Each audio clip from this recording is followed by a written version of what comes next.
आपने सुकरात की कहानी पढ़ी है? सुकरात को जहर का प्याला दिया गया था क्योंकि उसने अपने समाज में कुछ मौलिक विचार दिए थे। सुकरात को मारने की वजह यह थी कि ग्रीक सोसाइटी में उस समय वो लोग बहुदेववादी थे। वो मानते थे कि बहुत सारे ईश्वर हैं, जैसे भारत में भी वैदिक काल में मानते थे। सुकरात का तर्क यह था कि अगर ईश्वर है तो एक से ज्यादा नहीं हो सकता है, और उसने तर्कों के माध्यम से इस बात को पूरी तरह से खारिज किया जो ग्रीक माइथोलॉजी में उस समय चल रहा था। वो दिखने में सुंदर नहीं थे, बहुत कुरूप टाइप के आदमी थे, लेकिन बातों में इतना वजन था कि जो युवा थे उस इलाके के लड़के लड़कियां वो उनके दीवाने थे। उनसे मिलके उनसे बात करके उनको इतना मजा आता था, उनके विचारों की धूम मच गई थी। तो ग्रीक सोसाइटी हिल गई थी। उनको लगा कि ये व्यक्ति हमारी सारी परंपराओं को खारिज कर देगा और हम तर्कों के सामने टिक नहीं पाएंगे इसके।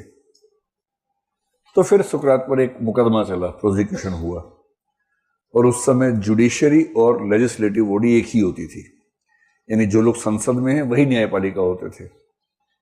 तो उन करीब 400-500 लोगों ने उनका मामला सुना और मृत्युदंड उनको दिया। फिर रिव्यू पिटीशन हुई, रिव्यू पिटीशन में भी मृत्युदंड ही हुआ, हालांकि वोट थोड़े कम हो गए। और उसके बाद तय था कि अब सुकरात को मरना होगा।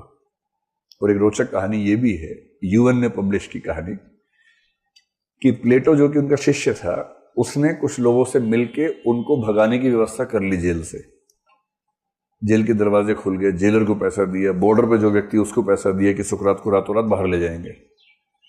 और जेल के अंदर प्लेटो पहुंच गए 3-4 दोस्तों के साथ कि सुकरात, ग्रीस आपको डिजर्व नहीं करता है, चलिए यहां से।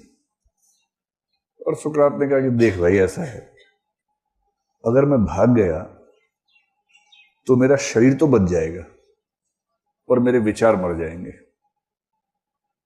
और नहीं भागा तो शरीर मर जाएगा, विचार जिंदा रहेंगे, और मैं विचारों और शरीर की मौत में शरीर की मौत को प्राथमिक मानूंगा, आसान मानूंगा। तो प्लेटो छोटा सा मुंह लेके लौट गया बेचारा।